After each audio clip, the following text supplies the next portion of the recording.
I got a fever, and the only prescription is more cowbell. It's been pinched! It has been pinched, and it's the Rocket, isn't it? It's Jensen! It's Ron Jensen! It's 25, it's scored! St Huddersfield will surely be going to Wembley! Has he got the legs? Has he got it? It's going to go all the way! For the Giants! Will he have the legs? He's got Hodgson with him. Danny Brock is deceptively quick for a half-back. Is he going to go all the way? They've got the numbers out wide here of Huddersfield. They have got the man out wide. It's McGilvray for the corner, and McGilvray is in. Welcome to episode 2 of the Talking with Giants podcast. This week, a legion of Giants fans rejoice as they exclaim, Hail Caesar! the mercurial Australians' 13-point haul and the Giants' last-second drop goal winner left crashes of Rhinos fans flaccid at the chest as the Giants gain a little revenge for last season's 2 single-point defeats. But do we need to seize onto and remember these moments whilst he's still at the club? The rumour mill is beginning to churn, and ready to churn out some considered opinion on this week's events, we have Josh Darticus Phillips and the Maximus Decimus Meridius to the Emperor Commodus of the podcast. It's Jake Rowlands and Nathaniel Wood. Good evening, everybody. Good evening. Good evening, Matt. Right then, guys. Huddersfield Giants 14, Leeds Rhinos 13. So it was about 25 podcasts last time I started one before I could talk a win for a Huddersfield side. And this time, pretty much straight off the bat. Excellent. So Giants get their league campaign up and running in a close encounter. A bit of a slow start. Jake pretty much allowed the Rhinos in early doors, but it seems to be becoming a bit accustomed to that at the minute. Yeah, I think I said in our chat group, I think if we played Rochdale, I think we'd come off worst in the first 15 minutes. It just seems to be a habit we've not got out of for the last few years, isn't it, really? Start so slow, and again, goes back to that discussion last week. I don't think we've got the prop forwards to be able to start a game and get on front foot. I think we're just constantly chasing, aren't we? And same again at the weekend. Sezer, Aidan Sezer. So we'll talk about this guy. So Leeds Rhinos obviously edged in front, but a nice step after a disallowed try for offside, which looked a little harsh, but I will say inconclusive. Our league, I did watch the game via our league, and I did email the ticket office at the Giants, and I had a nice email back from a chap called Tim Burton. Slightly alarming at first. I wondered if there was a bit of Sweeney Todd going on there. But, brilliantly helpful. I have to say, thanks to the Giants ticket office, really fast and helpful. It was great, which allowed us to watch the game. But Aidan Sezer stepped in. A really nice try there, Josh, and good to see Aidan Sezer hitting back to form. Yeah, definitely. He looks back to full fitness now, to be honest. Running at the line there for that first try. He's got that in his game. He can get over, he can run at the defence, he can equally throw a pass out wide to Darnell or Jerry for a walk-in try, but shows there the variety he's got in his game. He can also run at the defence, and he did that to good effect, showed good strength to get over the line, and I felt we needed a try at that point in the game. If we'd come up dry in that set, I think maybe more doubt would have crept in the minds of the players, but to get over there, that was a big moment in the game and gave us belief for the rest of it. Well, like Ian Watson said after the game, that was probably the only good ball set we started in there 20, really, is that flat try. That's the only one we had in the first half. Goes back to the slow start. I don't think we were that slow starting. I think we just conceded first.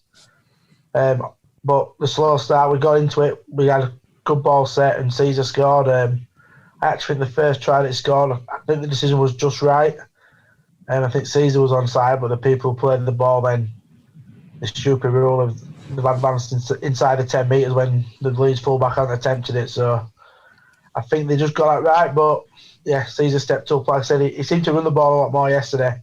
Not just for his try, but he seemed to run it a lot more than he has done the previous 2 weeks. And I think if he runs the ball, it just seems that his performances are better, and if he plays well, the rest of the team seems to play better, don't they? So I thought it were good signs from him yesterday.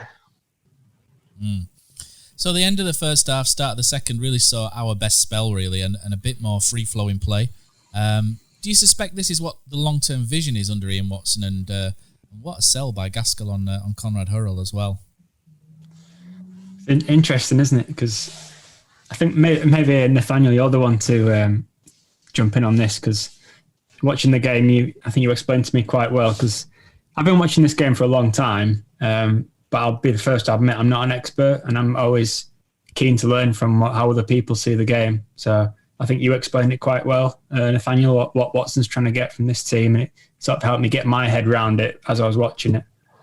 Yeah, just from what we got, like I say, the HGC, we had a few players on it during pre-season. They were talking about the arm wrestle and the grind and, going set for set with these clubs, and Ian Watson's just trying to get them to enjoy that, trying to enjoy the tough work they need to do in the middle, and as fitness will prevail most weeks and we'll come out on top at the end. And I actually thought half-time yesterday probably came at the right time for Leeds. We were just really starting to get on top first half, and I thought they needed half-time, and we probably didn't want it. So to see us come out of the blocks like we did the second half, and I think basically the same move we did at OKR, I want it same down the left. Gaskell cuts through, and we had enough support inside and outside. I mean, Gaskell could have gone to the Darnell on the left or Aidan inside, and so yeah, it's just about enjoying the ruck, and let's enjoy this arm wrestle that they want to be in. And I think yesterday showed massively like the improvements Ian Watson's getting. We didn't have the mentality normally to stay in the competition that long, and yesterday we did. So I think Ian Watson's processes are probably just starting to come through, and I think yesterday showed that a lot more than they have done in previous weeks. Yeah. And we won a tight game. Yeah, I mean, I do get what you're saying. I'm trying not to be too negative, but I couldn't help coming away from the game thinking we've only scored 14 points against a team that's got about 10 first-team players missing. If Shu were on the other foot and we had 10 first-team players missing, how many points would we concede? But we don't have the squad that Leeds have. No, we don't. But looking at that squad yesterday, you've got to be putting more than 14 points on that squad. And I get that, and I can see people's point, but my other point was to people is Leeds Rhinos had a worse team out against St Helens in the Cup. Saints were a better team than us, but Saints could only just beat him, and Leeds went down to 12 men that game. And Saints couldn't do what our fans expected us to do. If St Helens can't do it, then Huddersfield will have no wins this season. We don't have no God-given right to do that. We had to work hard. Leeds made it a dogfight and just what they needed to do, and I thought Leeds did well. Yeah, I agree with that, but I've not come away from any game yet this season thinking that we're capable of scoring more than 20 points in a game very often. I don't know about you guys, but the attack looked good at times against Leeds, but I saw nothing over the course of the game to suggest that we could go on and put some points on a team. We've all said, haven't we, over the last few years, we get in a good position and we're never able to kill a game off or just get that little bit in front. We always just get dragged back, or even against OKR last year, I think it was, where we were winning comfortably, weren't we, against Leeds both times. We always find a way ourselves, I feel, to just not push on and close games out. And it just and it's we don't look like we could hammer a team, do we? But we don't look like we could get hammered as well. It's going to be a lot. Yeah, sorry, Josh. I agree with that, Jake. The point I sort of look at is I thought Giants deserved to win the game. I thought they were worth the 2 points fully. I thought the performance was decent. I thought it was very solid. But I think when you're on top of a game like we were at the end of that first half, second half, that's really where your ruthless teams who get in your top five really put the game to bed. And really only took one line error really from Cogger to let Leeds back into the game. And I think that might be one little frustration from the game. And I can see what Cogger's trying to do. He's trying to close the gap, isn't he? Anticipate the pass. That's fine. It happens. But the thing is, when you're on top like we are, you probably do need to put the team to the sword. And Leeds are decent, like Nathaniel says. Leeds are decent. They've got a good squad. I thought Broadbent showed up really well for them as well. But going forward, I think you've got to also appreciate where Ian Watson is at this moment in time with his squad of players. And I think the mentality that they showed to come through that, despite Leeds coming back, was decent. And I'm really happy with from what I saw personally. But yeah, I do agree. As time goes by, maybe we'll expect an Ian Watson side then to put a Leeds Rhinos injury hit Leeds Rhinos away. But I think for the moment in time and where they're at, I thought the result and the performance was decent. Sorry to just jump in there. I think you've also got to remember that before that game, we'd lost our last 9 league fixtures. So, any win, you've got to start somewhere. I know what you're saying, Jake. We don't look like we're not going to be a free scoring team. It doesn't look that way at the moment. But We did score the second try from range, which we hadn't looked like doing previously. But I think just to get any win was the vital thing, and then we can build on from that. And once winning becomes more of a normal habit again, then we might see a few more points posted as the confidence builds. I mean, I think in them first 25 minutes, that's the way we've got to play. Get the ball out wide onto edges. I don't see how we're going to come on top in first 10, 15 minutes, in a lot of games. And as you've seen over the first few games, we concede. And if we go 12 points down, the game's totally different, innit, than when you're 6 points down. Because if we've only got 18, 20 points in us, or roundabout, when you're 12 points behind at half time or going into half time, it's hard to make that up against better teams, isn't it? Your Warringtons, your Hulls, your Catalans, your St Helens, and I think we've got to be better that first 20 minutes. If we score first, God, I think we're going to win a game, no problem. But again, second half against Leeds, we didn't win, did we? We were 1 point. I think we were at 9-8 second half. And the 3 games before, we've come on better in second half. I didn't feel like we did that. We did it first 10 minutes at second half, and then I thought the last 30 minutes we were a bit iffy in patches. And we definitely struggled when Leeds start throwing the ball around. We seem to struggle if, when teams do that, don't we? And I think we look better when we do that as well. When we're throwing the ball out wide, getting it out to Lutelli or Wardle earlier on in season, we look more threatening. And we don't seem to start playing like that until we've gone 12 points, 6, 12, 12 points behind. And that's the bit about our game plan I don't understand, really. I'm in agreement with Josh. I think it doesn't matter how we managed to win yesterday. I think we just needed them 2 points. Obviously, like Josh said, you go back to last year, we haven't won in 9 games in the league, and Ian Watson not won in the league. And obviously, I'm not saying this from a personal point of view, but for knowing a few Giants fans, I reckon if we'd have lost yesterday, the pressure would have been probably mounted on Ian Watson, and the fans might have been starting to ask a bit of questions on him because you played 4 or 5 in the league and lost them all. Fans will ask questions. But the performance for me didn't matter. It was ugly, but would you take an ugly win then play well and lose? Everyone says St Helens was our best performance, but we lost. So would I take an ugly win like yesterday or a good performance and lose? Then the first win, I'd take an ugly win. I know the club keep coming out and they said that players are confident, players are happy, there's a buzz around the place, but when you've lost your first 4 games over it in the league, then it's totally different to when you've won a game. I'm sure they'll go in either today or they'll be in tomorrow, and there'll be a different buzz, a different bounce around. They'll be looking forward to Friday night now. Now they've got that monkey off the back, and I think we will see a different team. Regarding your points, I honestly believe it'll come later in the season. I think once the players get used to Ian Watson, the way Watson wants to play, I think the points will come. You've got to remember we have played St Helens, Hull, Catalan. Look at Hull, they played Wigan. They were 16 points max. So what won Wigan the game? And defence wins your games. Defence is the main part. And I think that's what Watson's key on. I think he's, like you said, we don't have many points in us, but I think Watson thinks that if we can score 22, 24 points, that, for me, that should be enough to win a game if your defence is on top. And that's the thing as well, isn't it? Watson's trying to get these players to believe in what he's trying to get across to them. But unless you're getting results at some point, it's going to be harder to buy into. Whereas if they see, we've won that game, now let's crack on and carry on with this. He loves to say about the processes, which may wind some people up.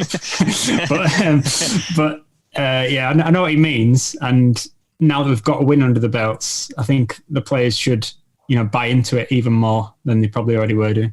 I think what's quite key to remember as well is that we had 4 tries disallowed in that game. You put those tries in on the scoreboard, and it's very different. And I don't want this to be a referee bashing podcast by any stretch of the imagination. It's counterintuitive. There's no point really. The game's gone. But there are 3 in the second half there. I did feel a bit sorry for Cruz leaving when Kenny Edwards grabbed hold of him. I thought Cruz sort of saw the bright lights then, didn't he? Like the tunnel and the lights. Bless him. But it seemed to be that Conrad Hoddle dropped a knee on Kenny Edwards, which fired him up, didn't it? But there's three in the second half. Obviously, the Edwards thing, the interference, you can't do that. That's not really come up for discussion. But there's another 2 tries there for Jones and Yates, wasn't it? Whereby you just think they could have gone either way. Our league doesn't give you the our league is good, but it doesn't give you the the coverage Sky does. So we can't sit here and say definite yes or no. But that does give a different slant on the scoreboard, and then you're happy, Jake, aren't you? Yeah, without a doubt. I mean, the Yates one baffled me the most because I didn't think he'd scored the try, but I just couldn't understand how he'd knocked on. His arm was over the ball the whole time, and I just come away from that thinking, what the hell? Maybe if the ref saw something else we didn't, but I never saw his hand leave the ball. I don't know about you guys, but I couldn't understand that. I left scratching my head with that one. It's a bit ridiculous, really. It didn't look a knock on, did it? But for me, the Jones one, I mean, like you say, the Our League doesn't show if they're all in line, if they're on offside, onside, but that one looked to me, just judging by my eye, that looked a try. The other three, I thought, well, I can sort of understand why he's not given it. But did we have 4 disallowed? I mean, that's in most games, one of them's going to get given, at least one. And I think we're unfortunate to have 4 chalked up. Yeah. 4 disallowed. As I said previously, I thought the first one in the first half, it was probably just right. The guys playing the ball was behind Cog. I think it was who put the kick in, was in front of him. It was in 10 when the ball landed. So the frustrating bit about that one is they don't always get given if they're not on Sky. But because we had Robert Hicks as the touch judge, who's actually a referee, seemed to pick that up, which if you just have a normal touch judge, I'm not quite sure that would have been picked up.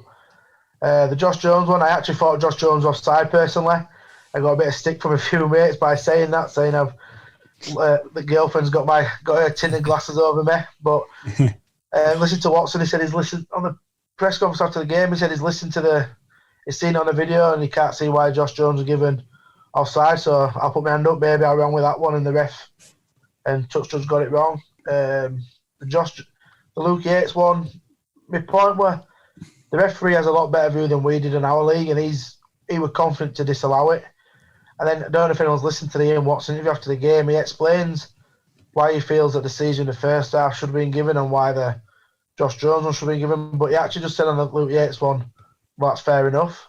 Yeah, he said he knocked on, didn't he? He said he knocked on. I don't know if he's seen the video and think, yep, the ref got it right. Luke Yates has knocked on, but I agree with Jake. When I watched it, I couldn't see it, but I just kept saying to myself, well, the referee's 5 metres away. Sure, he's got a better view than the others. And like Matt said, the Kenny Edwards one, you can't Kenny Edwards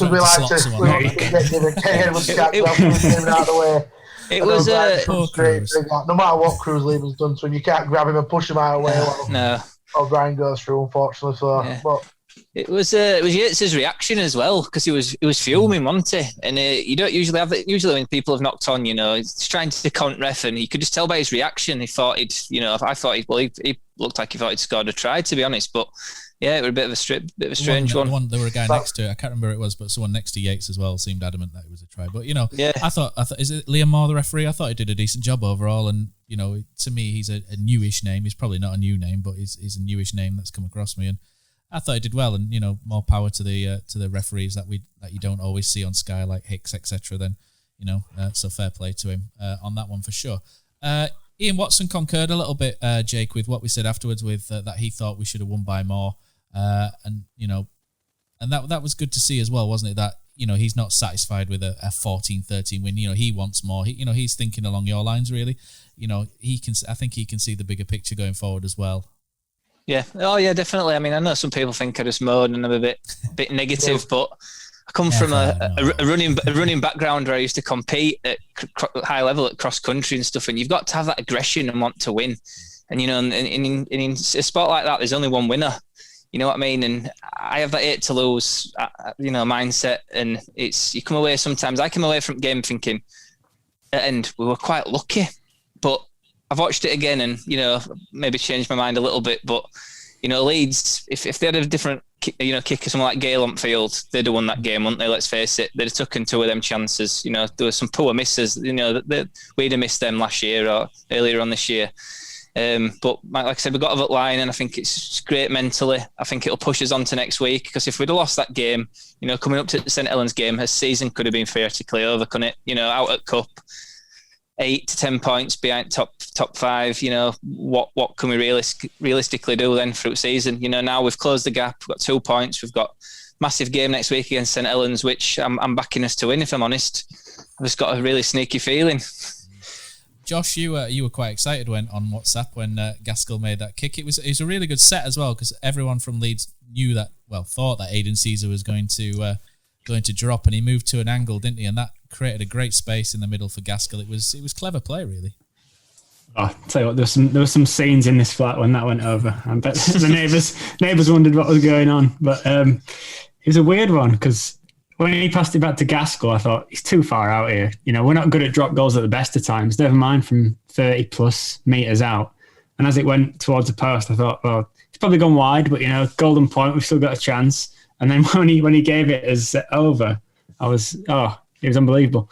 But yeah, going back to what Jake said, I think it was Sutcliffe. He missed some golden opportunities, really close to the posts, and that was sort of reminiscent of us last year. But I felt like we owed him one for that game we threw away last year at Headingley. Yeah, that was a painful defeat, so it's good to get one back. I think we owed him one for that. I don't agree with Jake often, but yeah, I agree with the way he said that if they've had not even just Luke Gale, I think probably Richie Myler, Kyle Eastman, Robert Louis, any of their 4 main half fullbacks were fit. I'd back any of them would probably keep the drop goals. Unfortunately, Liam Sutcliffe missed, fortunately for us. But yeah, going back to the Gaskell one, I thought it was a great play to set up. They knew that Gaskell was going to have more space and more time. And again, listening to Ian Watson, it sounded like that's what they'd been working on in training, just in case Sezer was shut down. So fair play to them for practicing it, and good to see that the practice is coming off. Like I said, last year, for me, we definitely wouldn't have won a game like that. So for us to get over the line and win a game like this year just proves that Ian Watson's just getting his things into this team, and I think we are going to start moving up and start seeing good signs now. I agree with that fully. Right, I'm going to bring in a new feature. These things always excite me when bringing in new features. So let's hear what the other side think. So I haven't gone very far in my little clique. So Richard Kosmala is a Leeds Rhinos fan for some reason. And he sent me a little voice memo today of his thoughts on the game from a Leeds Rhinos perspective.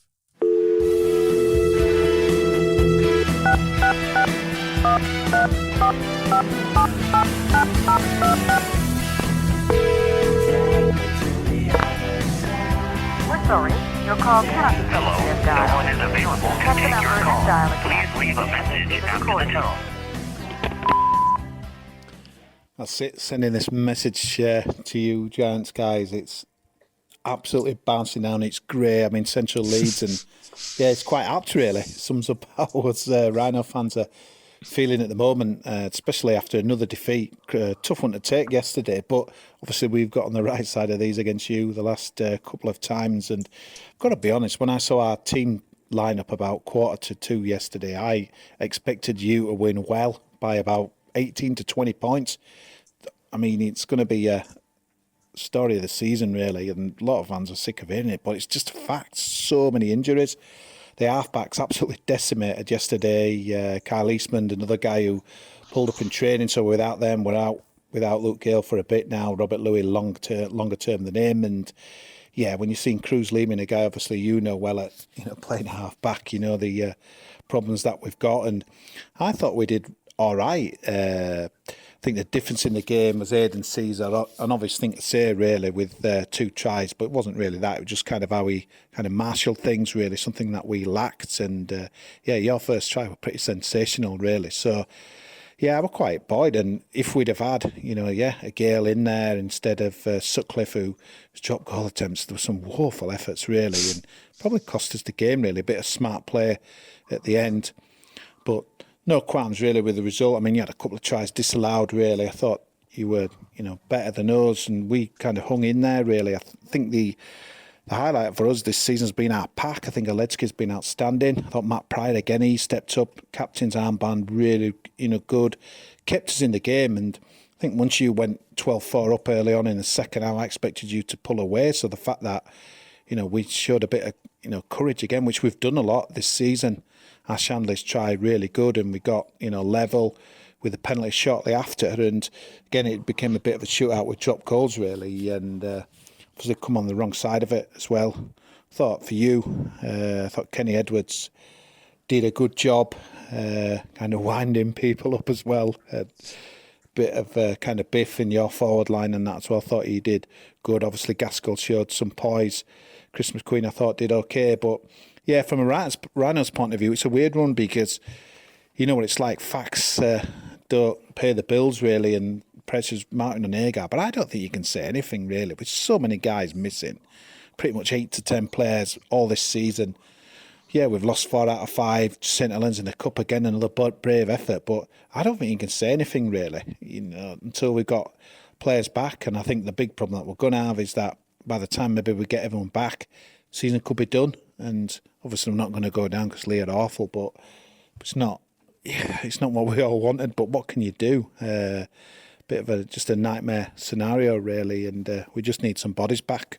We can't argue with anything, really, with the efforts, though. They've been really, really good, apart from OKR the other week, where we were really poor. This was a good effort, and like I said at the start, I expected you to win by more. I thought you made every weather of it, really, but again, I suppose it's 2 out of sort sides, confidence low, and yeah, fair play. And I'd have given anything to be there, even to put up with a cowbell and that big G guy with the drum. We want to get back in the stadiums, and I think we're all looking forward to that at the end of May. I think our first game is against Hull, and where we can get back in 4,000, and then 4,000 in against St Helens. So yeah, that's what we've got to look forward to. But yeah, I think it's going to be a season of it hasn't really started really for us, and congratulations to you Giants guys, because I know what it feels like to win by a point in a tight game. But yeah, your turn yesterday, so good on you.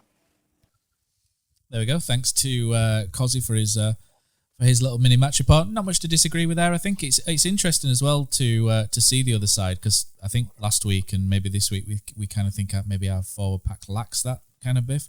So it was interesting to see him raise Kenny Edwards as having a good game and causing trouble from their side. So I thought that was quite an interesting little bit of insight from the other side. What do you guys think to that? I thought that was a fair assessment, to be honest. I don't know if you remember a few years ago, just as we'd signed Wolford, and Chris Foreman were in charge, and we had endless amounts of injuries, similar to the amount Leeds had yesterday. Seniors had just broke through, and I think we drew the game, didn't we? You seem to sometimes, when you've got quite a lot of injuries, you seem to raise your game a little bit because you're expected to get hammered, and I think that's what Leeds did yesterday. I mean, I'd have come away from that game as a Leeds fan pretty pleased, to be honest. Even though they lost the game, they felt they could win. I'd have been pretty happy with that. Like we were last week at St Helens, we lost the game, but we come away thinking we'd done all right there. I don't think Leeds have got anything to worry about. I think when they get the players back, I think there'll be a handful for St Helens, Wigan, everybody. Look at some of the players they've got missing. Tetivano, Eastman, Louis, Gale. Some good players there. I think they'll be one of the better teams in competition once they get the players fit. But going back to us, I think we raise our game, the better the competition is. I think if Leeds had a full strength team, you'd have probably seen us perform a little bit better. We might not have won the game, but we'd certainly put a better performance in than we did yesterday, which is it's a bit of a strange one, really. Like I said earlier in the podcast, where St Helens, who are the champions, they're the best team in the league, and we also the best team by quite a distance. Leeds in the Challenge Cup, they had a worse team than they had yesterday. Yeah, they did. Yeah, when Tetivano got sent off, which for me wasn't a red, they were right in that game, and they fought back even down to 12 and got themselves within 2-4 points. And like Jake said, the injuries seemed to lift them, and that's what they did yesterday. I thought it lifted them. They knew that they had to make that game a bit of a dogfight, make it scrappy. If they were just going to flow, they probably thought on the better players on the field, they'll probably edge it out. They made it a dogfight, they made it scrappy.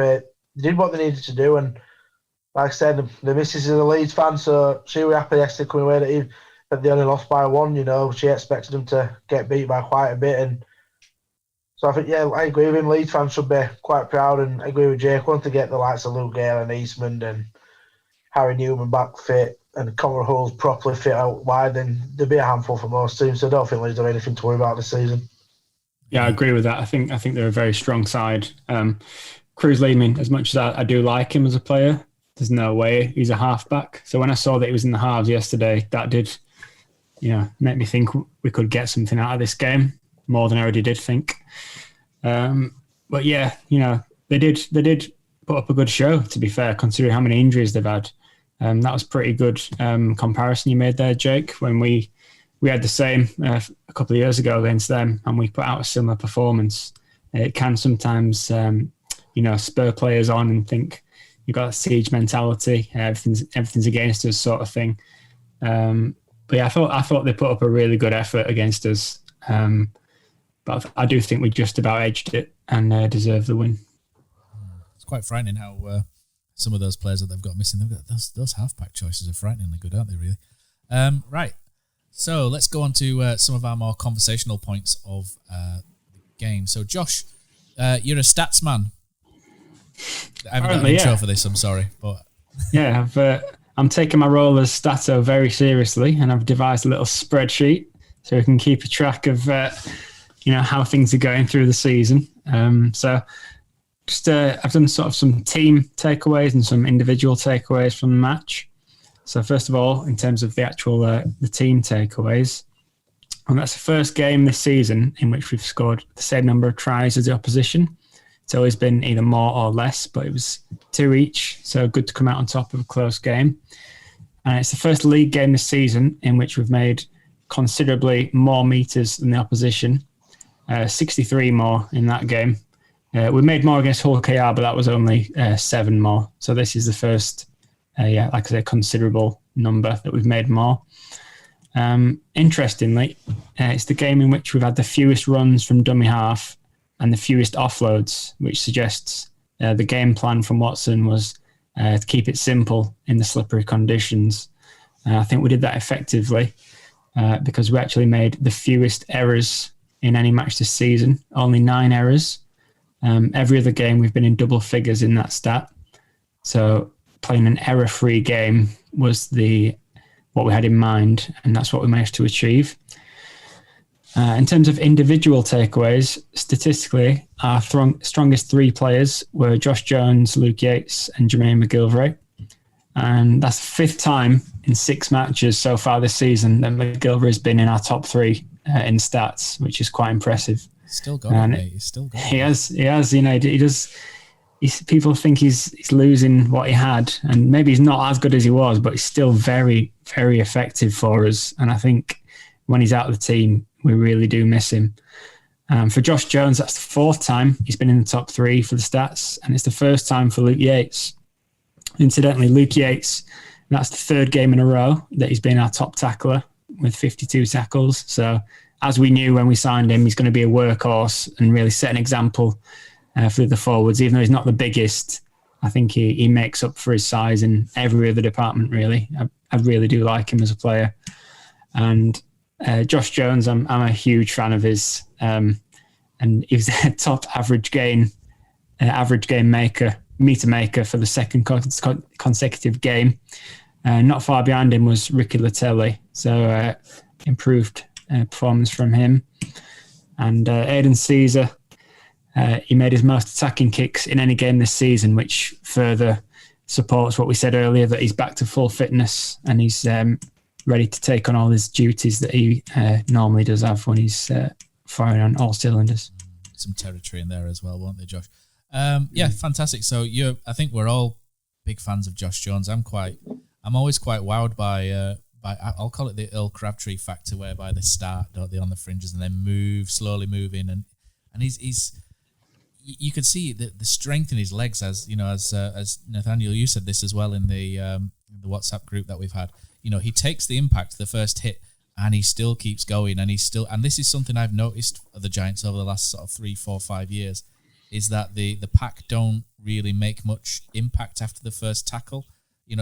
Someone gets tackled and that's it, down. Whereas Josh Jones comes in and he's got people he's got one on his leg, he's got another one on his back and his shoulders, and he's still going. It's great to see, isn't it, when those legs are pumping?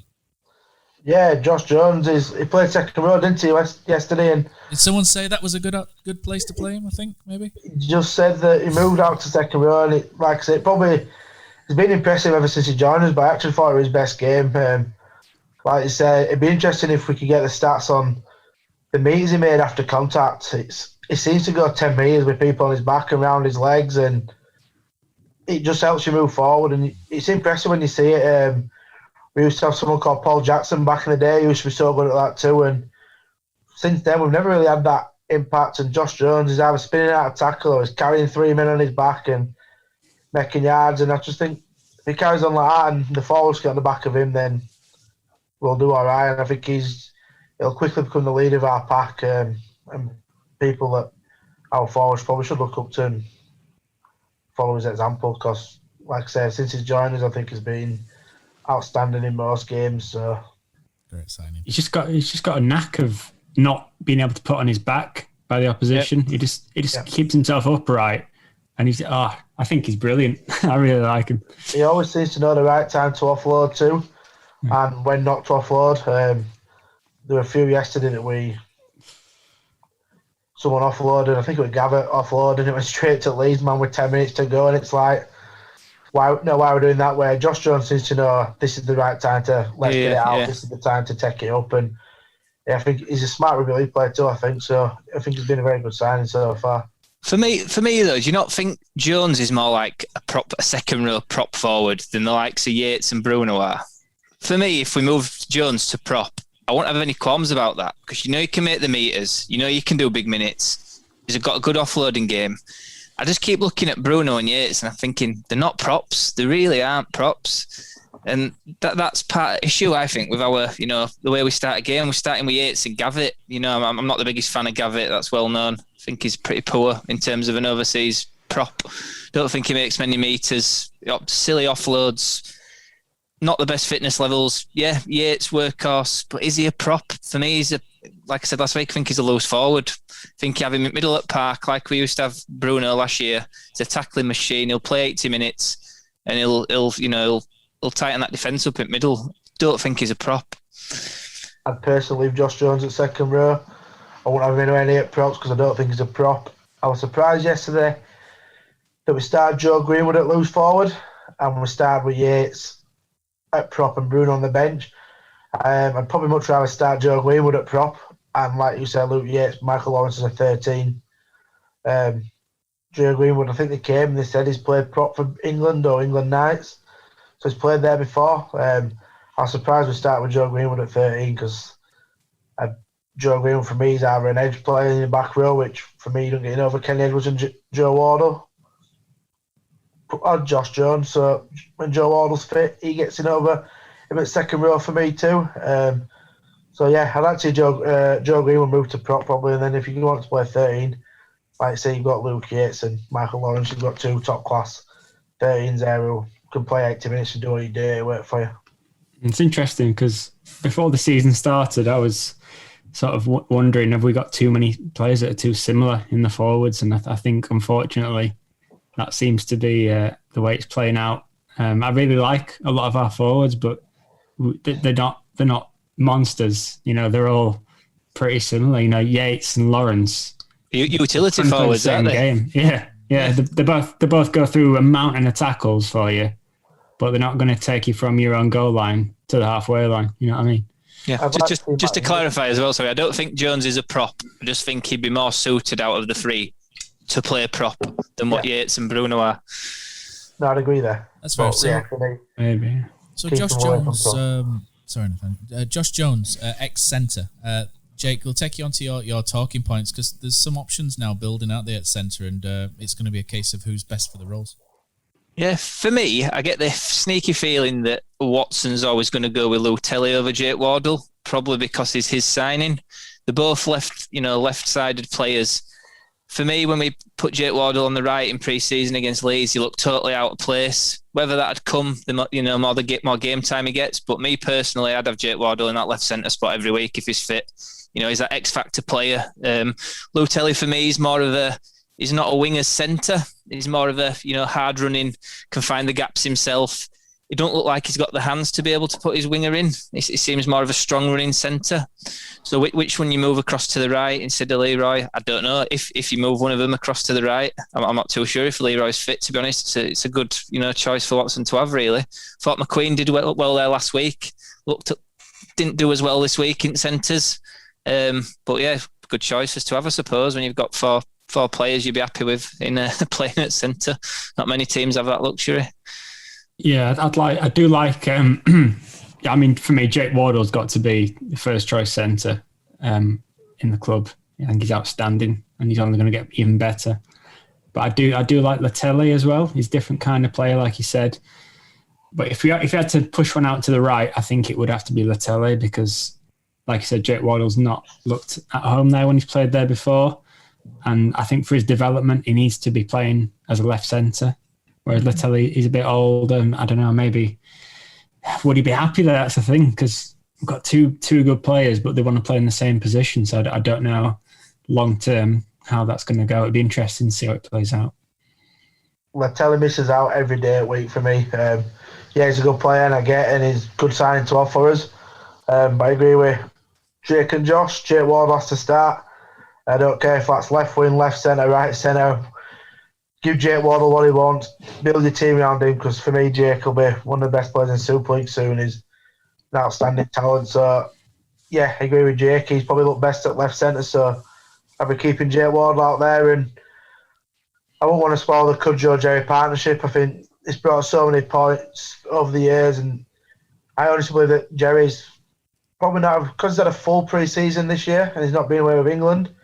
He's probably going to get rid of all the niggles and the injuries he's had. He's concentrating on getting properly fit. So it's the first time I should imagine he's feeling properly fit, ready to go. And he's got his best mate Leroy just inside him, and just the relationship them two have. They know each other inside and out. So for that reason, Letelli would miss out for me. But like I've all said, for Ian Watson to have that decision to make, that's why you get paid the big bucks, and we're sat on sidelines gossiping about it. And that's why he wanted at the start of the season. He wanted competition for places. Yeah, so he's got what he wanted. He gets paid to make these decisions, and if it's correct, then the fans will love him, and if it's not right, then I'm sure we'll know about it on Facebook and Twitter after a game, won't it? From Jake. Yeah, Jake is probably giving. Jake Wardle's unplayed that fit. I'm sure Jake will be the first one onto Twitter. So, but yeah, I agree with Jake. Jake Wardle's a strike player, so get him out that left centre. And for me, like you say, you build your team around him, because he's the best young talent to come out of this club in a long time. Especially next week, against St Helens, if he's fit, he's got to play, because it's hard to get them breaks against St Helens as it is, but he's proved in the past he can do it. Last year he won his game, didn't he? I think he's one of a couple of players that's got that big play. And like other teams, St Helens have got 3 or 4 or 5 players, aren't they, that can pull off a big play. I think he's only one of 2. Him and Sezer. I don't think Gaskell has that big play in him against in a massive game against like St Helens, Wigan, like he does. Like he's had, weekend and in previous weeks. But I think Jake Wardle and Sezer do, no matter who we're playing. So for me, if he's fit next week on Friday, and I'm hoping that's the reason he wanted squad this week, because I know Watson mentioned the week before that they put him in the 21-man squad, didn't they? And they weren't sure if they were going to make it. And then he got pulled out of the weren't in the 21-man squad at all this week. So I'm hoping that's just because he's ready and raring to play this week. We'll have to see. Quandary indeed. I think Jake Wardle should play every week. I think he's a great young player. Where left side is obviously his best, but there's a little inkling in him. It just feels like it's a shame if he can't play right side, because Jerry's the type of winger who needs someone just to play him in, just to ghost him in. So it's a shame, because I could see that being a decent combination if Jake was happy there. But if he's not, you play your best players in the best positions, don't you? And for me, Jake Wardle would get the nod over Letelli, who I thought played quite well, sort of 15-20 minutes after half time the other day. So it was his best game for us, that Letelli. I think first game I want too sure, and in pre-season as well, but I thought he did really well at the weekend, second half. Correct. It was the one of the disallowed tries. He made a really good diagonal dart in didn't he? And played in someone in. I think it was Yateson. He's a class player. Yeah, sorry, just he's won NRL Grand Final, so he's not a bad player. Not bad. Let's go on to you, Nathaniel. So your talking point. So you've got a frustration, haven't you, with somebody's, well, more than somebody, but a couple of people's mouths. Yeah, it's just, like I say, it's a frustration more than anything. I'm not picking on Lee Gaskell or Ken Edwards here, because I'm sure there's other players and other teams that do it, but every time they seem to get tackled and they feel like they're being held down, they're complaining to the ref. You can see the hand gestures, and they're talking to the ref saying they want a set restart or a penalty. And especially Lee Gaskell, he's playing fullback at the minute, and he's the first tackle, and he's spending half his time arguing with the ref trying to get a penalty, where for me he should be concentrating on getting up, playing the ball quick, and trying to get his downfield on, get a roll on. And like I said, Ken Edwards for me on the left edge is fantastic. He's everything that for me that I love about rugby league playing. He's one of my favourite players, but just stop moaning at the ref. Let's just get up. Let's play the ball. Because by the time they've had to go at the ref and they're complaining at the ref about they want a set restart, the ref's not going to give you a set restart because you asked for one. he's probably more unlikely to say, no, screw you, you're not having one. But then, like yesterday, the Leeds defence then was set up. They were ready to shoot off the line and smack the next player that's come running ball. And then all of a sudden, then you're on the back foot and you've got to try and gain that momentum again and get on the front foot. And it's just a frustration where I'd like to see him just try and get up, play the ball a bit quicker and get on with the game and let the ref the game, not you. With the Gaskell one, sorry, Joe. You go first, Josh, sorry. Oh, just with the Gaskell one, is there an argument to say he's taking his time to let his forwards get back behind the ball? Sometimes maybe I can get that.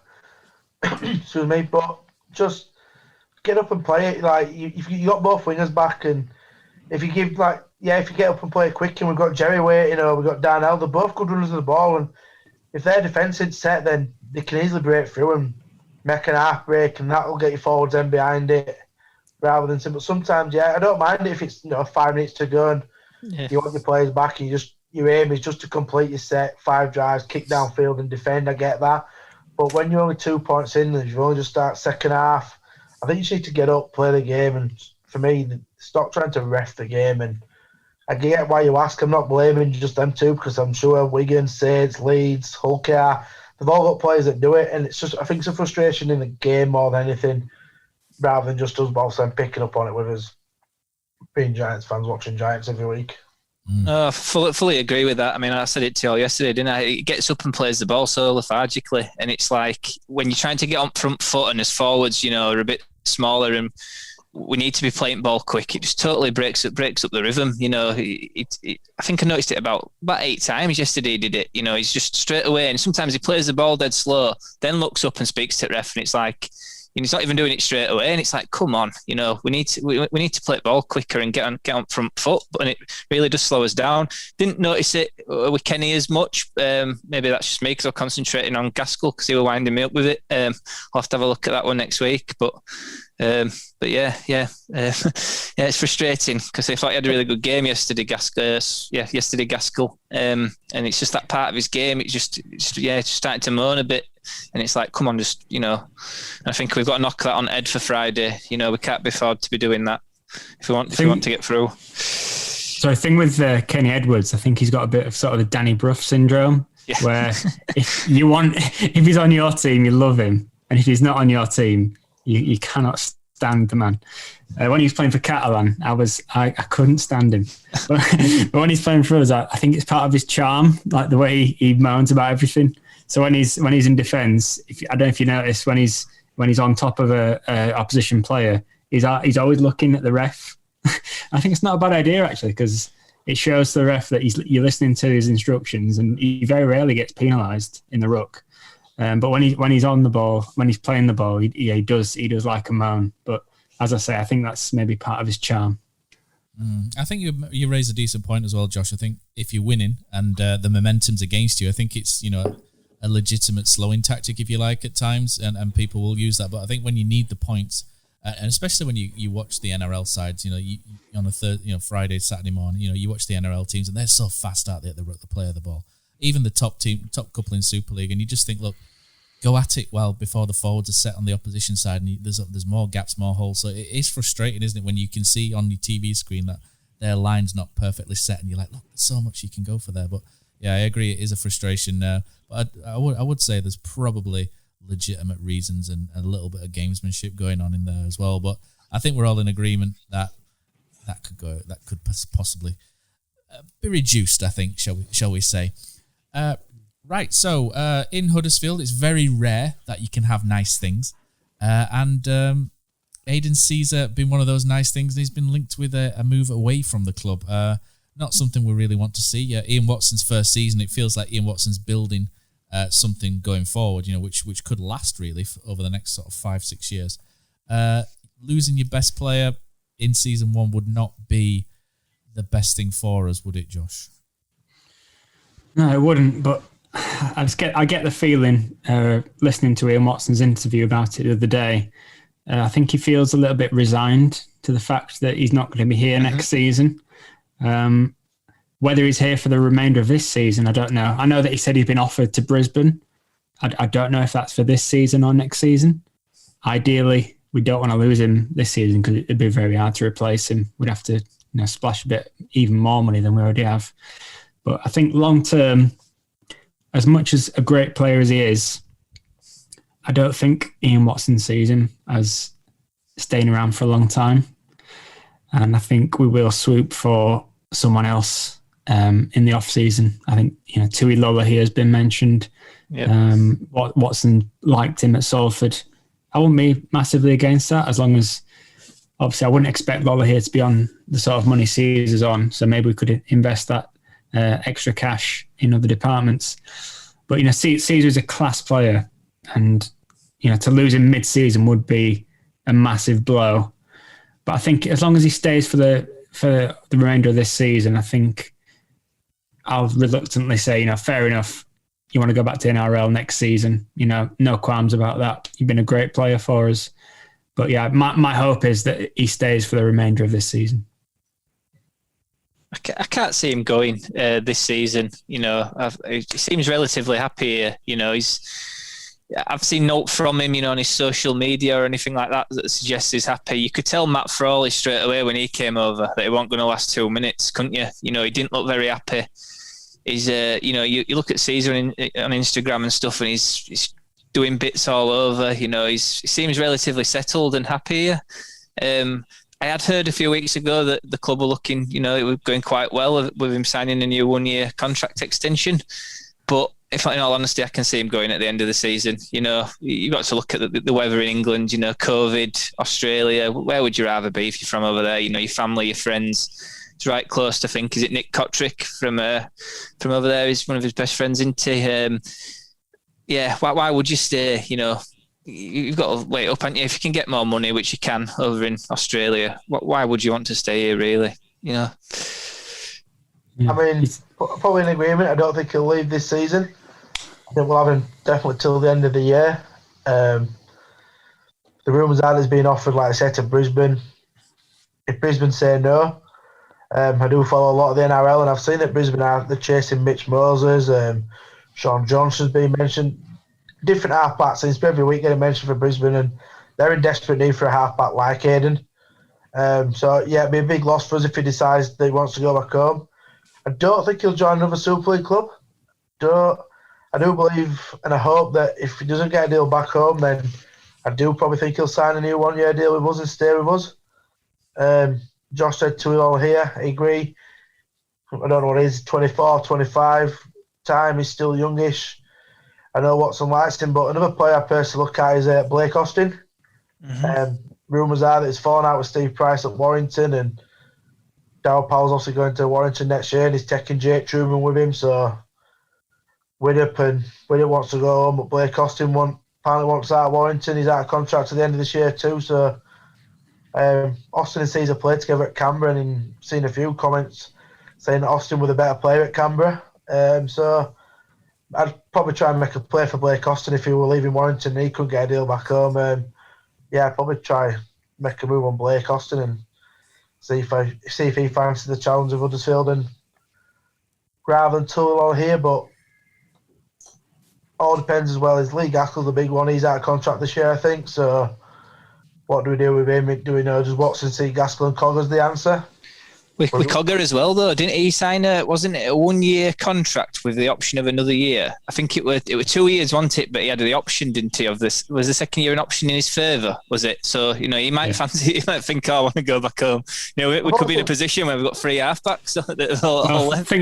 I don't think Cogger would get an NRL deal, whereas I think Caesar 100% would. I don't think it's even a question at the moment, the way he is. I think he'll spend this year learning Super League, learning Huddersfield, learning off Aidan Sezer, and then next year Ian Watson could just sit him down and say, right, this is your team, you're the main general, you're the man, you lead us around the pitch, this is your team. And I think that'd quite excite Cogger from what we've seen of him. It looks like he wants to step up with the big player. Like I said, St Helens last week, he kicked the 40-20, didn't he, that put us in good ball to get the first try, and it was his kick that caused problems when Josh Jones should have or didn't score yesterday. So I reckon if we just sat Cogger down and said, right, this is your team from next year, this is your partner, then I think we'll go well with Cogger. I really do like Cogger, so I think Cog will stay. Hopefully, no NRL teams want Aidan Sezer, and he has to stay put in Huddersfield, so he has to stay with us. I think if Sezer signs a new one-year contract, I think Lee Gaskell will be on his way out of the club, if I'm honest. Yeah, it's interesting. We'll lose one of Gaskell or Sezer, if not both. I can't see us having all three next year because Ashton Gordon returns at the end of May, which for me he walks back into fullback, which means you have a problem then of one has to go on the bench, which for me I wouldn't put one of them on the bench because that's a waste of a forward. Or do you put Gaskell on the bench and go with Adam O'Brien a full 80 minutes hooker? I don't know, but if you have an O'Brien on the bench with two forwards, you don't really want Gaskell, Cogger or Sezer sat on the bench. You're going to have to drop one. Gaskell's at the point of the career where he's going to want to play every week now. Cogger's not come up from Australia to sit on the sidelines, and neither is Aidan Sezer, who's a marquee player. So, yeah, I do think Gaskell, if he's not getting played, he'll be end of his contract. He'll probably just say, look, I'm at a point now where I need to play every week. So, but again, like we talked about the centres, Watson makes these decisions and he gets paid the big bucks, doesn't he? So, just going to throw it out there. I think Gaskell's a better player than Cogger. I know Cogger's younger, but as it stands right now, I don't know what you guys think, but I think Gaskell's a better all-round player. He can play full-back. I think his stats are better. Makes more tackle busts. He's don't miss he does miss tackles, but Cogger's missed quite a few tackles. I just think Gaskell's better. Would work well together. Yeah, I thought that as well. Yeah, so Gaskell's your running threat, Cogger's your organiser. I think them two actually suit each other. So if Sezer was to leave and we sign Gaskell up, I don't think I'd be too disheartened of giving them two a go and seeing just how they go. But I do fancy Ian Watson will want to bring in a third half back just to challenge them. Yeah. Or does he say Ollie Russell's ready to step up? We've had the discussion, obviously we don't think he might not be ready just yet, but for me, I'll keep saying it, Ollie Russell will make a Super League player. He just needs to learn, and I think if he can learn off these three we've got at the club now, I think he's the future. Let's move this on a little bit. So last week I wanted to bring this in, but we ran out of time. So Huddersfield Giants Women. It's great to see. For me, it's really, really great to see the progress made in women's rugby league. We've seen, we've seen with the England Rugby Union team what top end women's rugby can look like, and it's good. As well as Australia, the Matildas are excellent, aren't they, as well over there. Fingers crossed for me that this is the start of something excellent, and I just really want to say a big well done to everybody involved with getting that off the ground and getting Huddersfield Giants Women into the Women's Super League as well. I don't really want to delay on the results too much because, for me, this is an opportunity to expand a sport into an area and give opportunities to people within the local community to go and play for a Huddersfield Giants team. And I think this is a really positive step, and really do wish them all well for the future. Yeah, 100%. Yeah, echo that. Yeah, definitely want to see a Huddersfield team in the Women's Super League. Hopefully, when it's safe to do so, we'll get down to a few of their games, check them out. But yeah, really positive to have Huddersfield team in the Women's Super League. Yes, I saw the clip of the try as well. I think it was a 16-year-old young lass, wasn't it? Was it Amelia Brown, I think her name? Looked really good, pacey, busted a tackle, ran it in. Yeah, looks promising. All the best indeed to that team. So so final topic on the agenda is this week St Helens lie in wait in the Challenge Cup, don't they? So you guys, any changes? Obviously we've discussed Jake Wardle, haven't we, already? But any changes, Nathaniel, that you would maybe bring into to this one? Would you rest anybody, or would you go full on for the Challenge Cup? Probably go full on for the Challenge Cup. If you win on Friday, we're only 80 minutes away from Wembley. It's the finals in July now, I think it is, and they're saying that fans could be back in, so I think it could be a big day for the club if we can get there. So I'd go full whack. I'd be going all out to try and win this.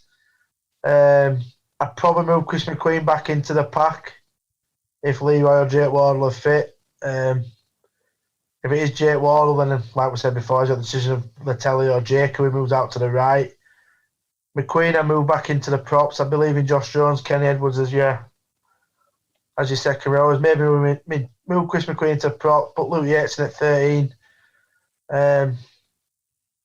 You leave Gasket fullback. I should imagine your back line then picks itself if you've only got two centres fit. If you've got three fit, like I said earlier, it'd be Leroy and Jake Wardle for me. Darnell Jerry on the wing.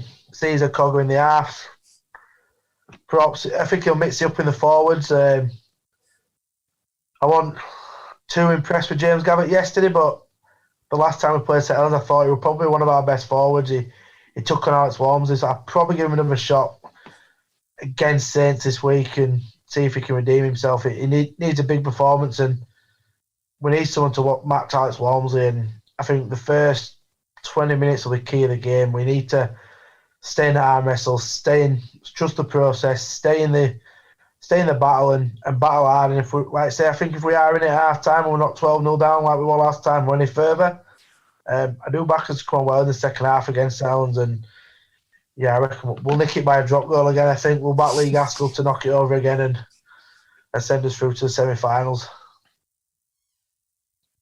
No, got to echo that. I mean, I think it's make or break in our season, this game. You might find if we get through to St Helens game and get into Challenge Cup semi-finals, we might go on a run. You know, give us massive confidence going into Warrington game week after. Then we've got a couple of easier games, what should be easier games following that. You can't go with Sam Wood again on bench. It's an absolute waste of a forward. He never came up field against Leeds. You know, we can't be doing that against St Helens. You know, you get a couple of injuries and then you're struggling, aren't you? I've got to agree. I'd go Jake Wardle on the left if he's fit. And I'd put Leroy on the right. You know, he's more used to playing with Jerry. I wouldn't want to put Lotelli, you know, in with Jerry when he's never played there with him before against, you know, St Helens.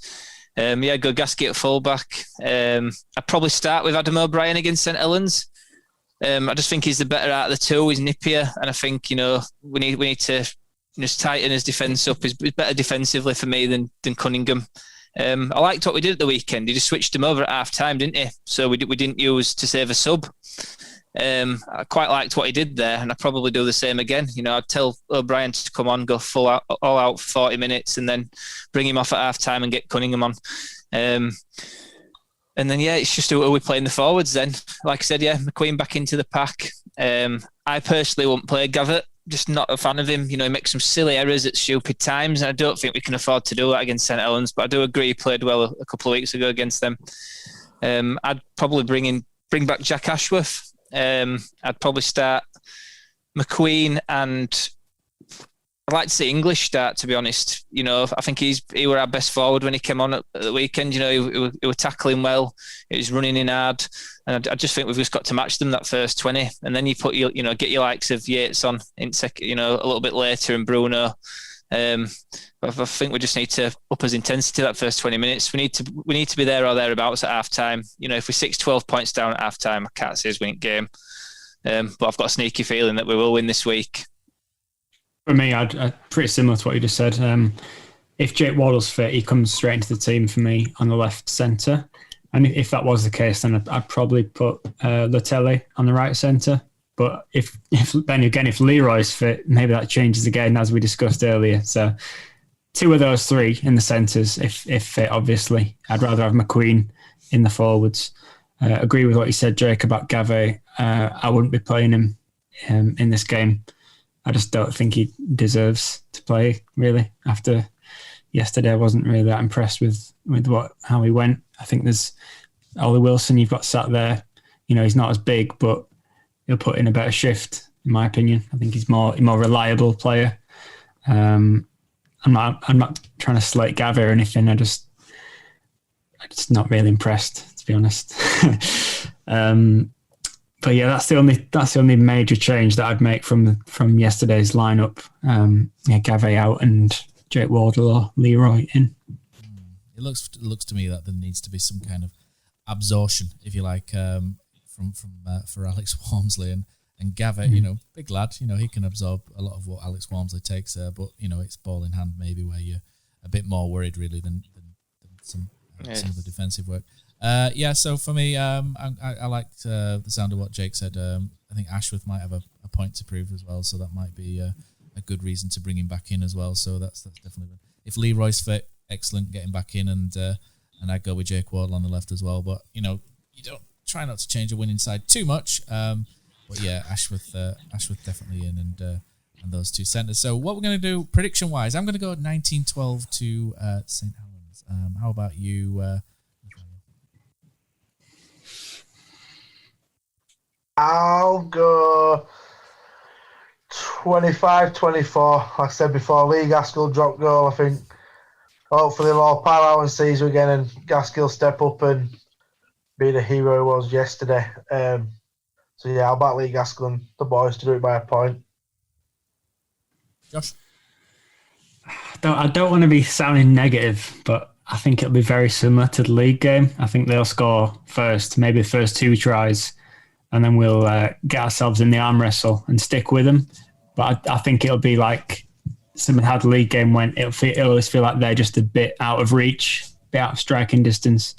So I think it'll be a similar scoreline. I'm going to go Saints 22, Giants 12. And Jake, Mr. Positive there? Yeah, I think I'm going to go Giants 22, St Helens 18. You know, I think a lot of St Helens fans, if you look on their forum after their game against Lee, they were very disappointed. And a lot of them think that a loss is just around the corner for them. It seems like they were pretty lucky to escape a couple of, players banned for this game, which me and Nathaniel spoke about that earlier in the week. We knew they'd get away with it. Seems to be odds on. We've got a few injuries as well, Bentley went off injured. I think Batchelor got an head knock. He's unlikely to play. Joel Thompson's still out. So they've got a few players who didn't play last time out, and they could be a little bit weaker. I think that could do us some good, really, in terms of forward. Thompson's a class act, isn't he, from NRL. And Bentley's his defence is absolutely brilliant. So I think I'm a little bit optimistic this week. I think we'll play out of the bag. We think this is sort of a free hit kind of game. We've come into the game on the back of a win. It's a Challenge Cup game. We're not expected to win. So, no. And if we lose, it's not going to harm our league position. So, do we think it's maybe a bit of a free hit game? I do, yeah. I'm actually thinking over today. We're 2009 semi-final at Warrington.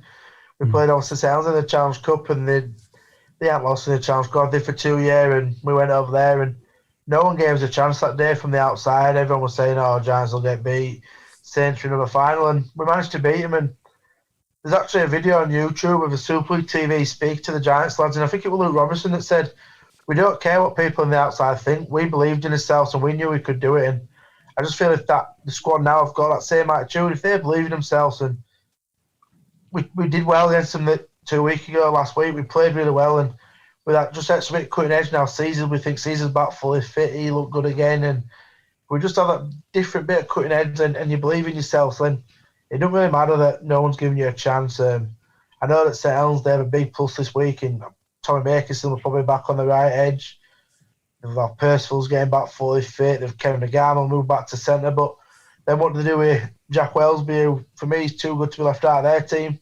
Where you fit him in, that's up to their coach. But yeah, I think their backs will be their key. Like I say, few forward missing. Looks like Bentley broke his leg, so fingers crossed he's okay. And like I say, for Thompson's still out just for another week, and Mike Lees is out of there. So Batchelor head knock, he's out. Morgan Knowles isn't fit. So they have got a few missing it forwards. I just think we just need to kick well. I'd probably kick to Tommy Makinson. You have this dilemma when you play St Helens. Do you kick to Makinson and restrict his yards on the first tackle because you know how dangerous you can be with a broken defence? Or do you kick to Regan Grace, who's not as good in the end, could probably get a mistake out of him now and again? So I think it all depends on field position. If we're going to look at kicking long and restricting yards, let's go to Makinson. Let's kick high, make him catch it. When he catches it, we're there waiting for him. Put him on his backside early doors and don't let him run at you because he's their Jermaine McGilvery. He gets them off to a good start. He gets their sets rolling. And has he played this year? He has, yeah. He's been the last 2 games injured.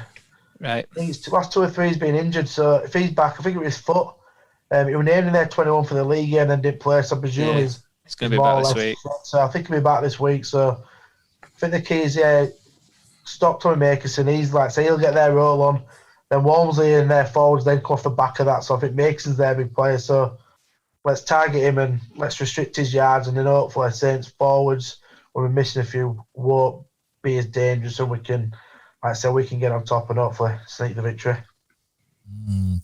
2 predictions for defeat and 2 predictions for victory. So hopefully it's going to be a tight and enthralling game that we're going to have this Friday. So that's all we've got time for this week. So thank you again for tuning in. Let us know how it's going. Let us know via social media, Twitter, Facebook.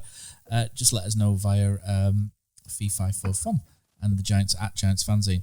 That's it for this week. Thanks, Nathaniel. Thanks, Jake. Thanks, Josh. And let's hear that Giants winning song.